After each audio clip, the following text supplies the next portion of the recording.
Indonesia, and India are the world's fastest growing major economies, growing at the average rate of 5 to 8%, one of the highest among the G20 economies. These two countries are the biggest and largest in terms of economy, population, and land area in their region, making an influential and important role on the economic growth in Asia.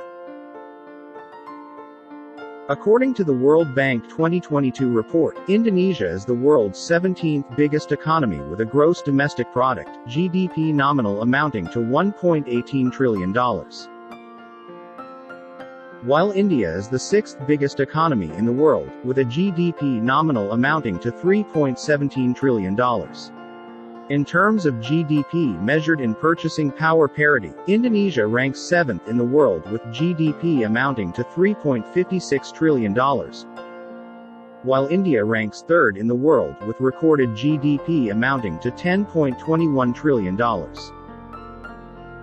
Per GDP per capita, Indonesia is considered wealthier with GDP per capita amounting to $4,291, almost twice what India's GDP per capita, which only amounts to $2,277. On the other hand, the gross national income per capita of Indonesia is amounting to $4,140, and India's GNI per capita is $2,170. The only two countries in G20, which are still categorized as lower middle income. Indonesia is the world's fourth most populous nation with 277.7 million nationals, while India is the second most populous nation with a population 5 times of Indonesia, with 1.39 billion nationals, which constitute 17.7% of the world's population. Jakarta is the capital and financial center of Indonesia. On the other hand, New Delhi is the capital of India, while Mumbai is the biggest financial hub of the country.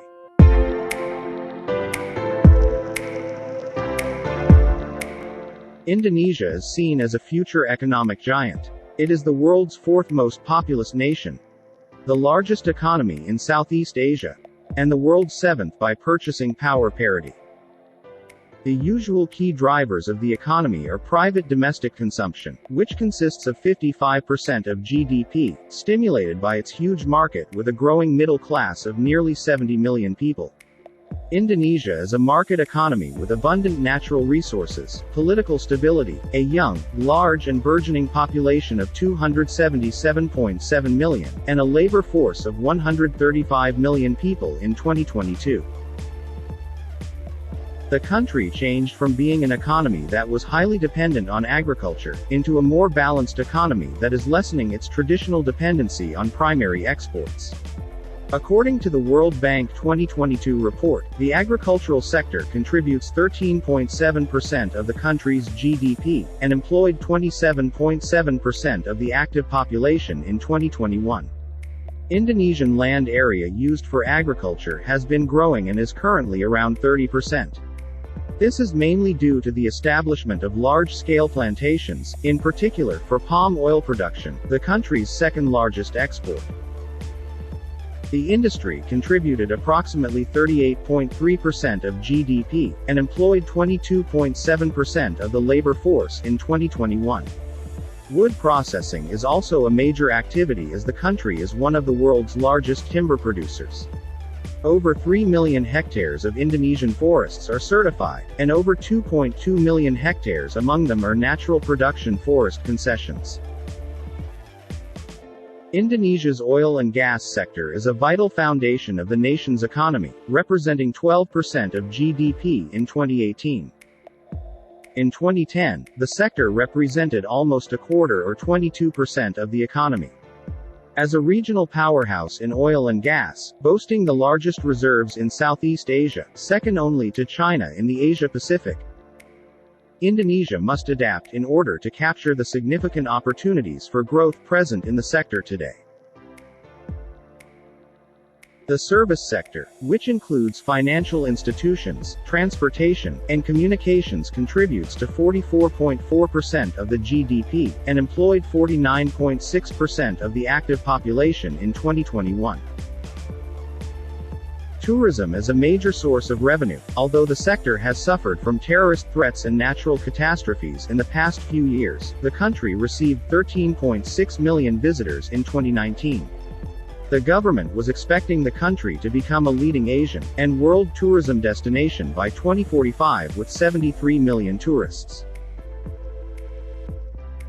Indonesia is open to foreign trade, which represented 33.2% of its GDP in 2020.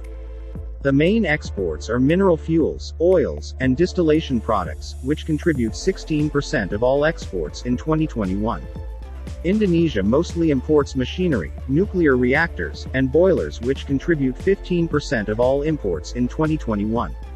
Indonesia became the world's largest exporter of thermal coal used in power stations in 2019 and has two major customers, China and India, the planet's two largest coal importers. China remained Indonesia's largest trading partner in 2021, buying up 20% of exports, followed by the United States, Japan, and Singapore. The main suppliers are China, Singapore, Japan, and the United States. Indonesia's trade surplus widened to $3.5 billion in December 2021 from $2.6 billion the previous year. Exports grew 49.7% over a year earlier to a new record high of $22.8 billion, boosted by both non-oil products growing 48.4% and oil and gas products by 74.8%. With its economy impacted by the pandemic, Indonesia went from upper middle income to lower middle income status as of July 2021. The pandemic also partially reversed recent progress in poverty reduction, from the record low of 9.2% in September 2019 to 9.7% as of September 2021. Indonesia assumed the G20 presidency this year, encouraging all countries to work together to achieve a stronger and more sustainable recovery from the pandemic's impacts.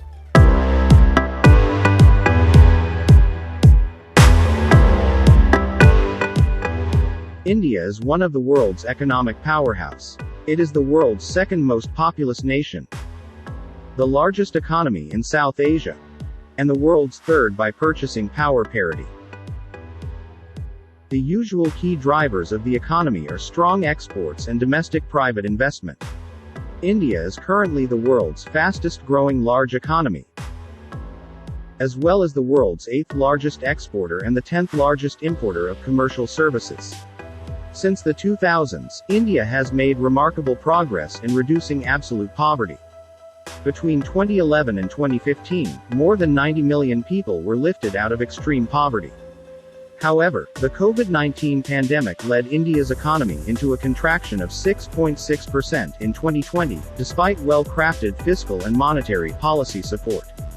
Following the deadly second wave, growth in full year 2022 is expected to be nearer to the lower bound of the range of 7.5 to 12.5%, still putting India among the fastest growing economies in the world. India is the world's 4th agricultural power. As a central pillar of the Indian economy, agriculture contributes 18.3% of the GDP and employs 42.6% of the active population. In 2021, agriculture was a key sector in India's economic recovery from the COVID-19 crisis, as the industry registered sustained and robust growth. The industry sector employs 25.1% of the workforce and accounts for 23.5% of GDP. Coal is the country's main energy source, with India being the world's 3rd largest producer of coal.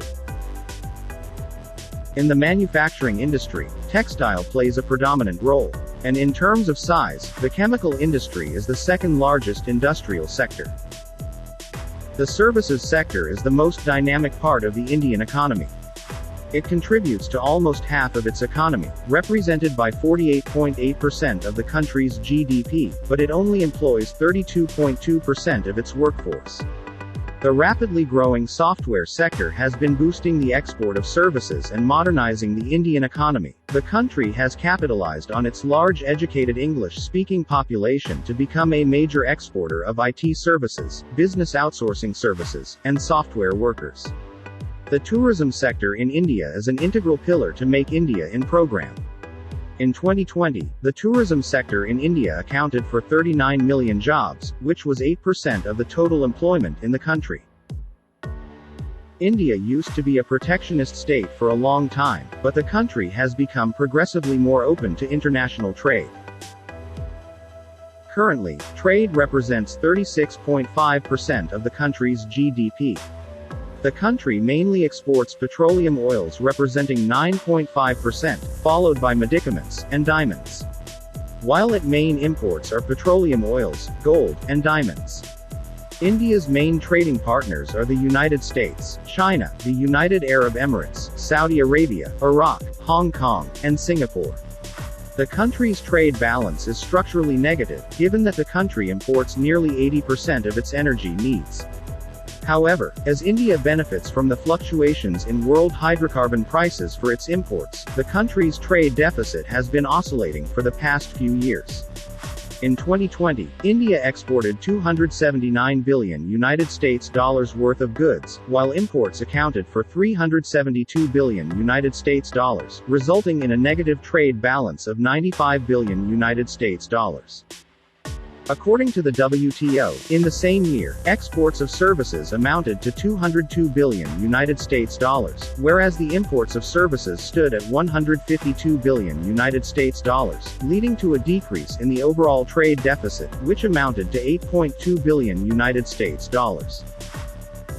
India is expected to overtake China as the world's most populous country by 2024.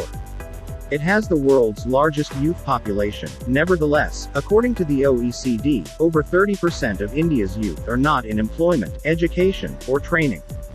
India continues to suffer from a low GDP per capita of $2,277, and almost 25% of the population still lives below the poverty line, and about one-third of the world's population living on under $1.90 per day lives in India. While the country's inequalities are very strong, the richest 1% of the population owns 53% of the country's wealth. The government is focused on reducing inequality, as it seeks to implement growth-oriented reforms to get the economy back on track.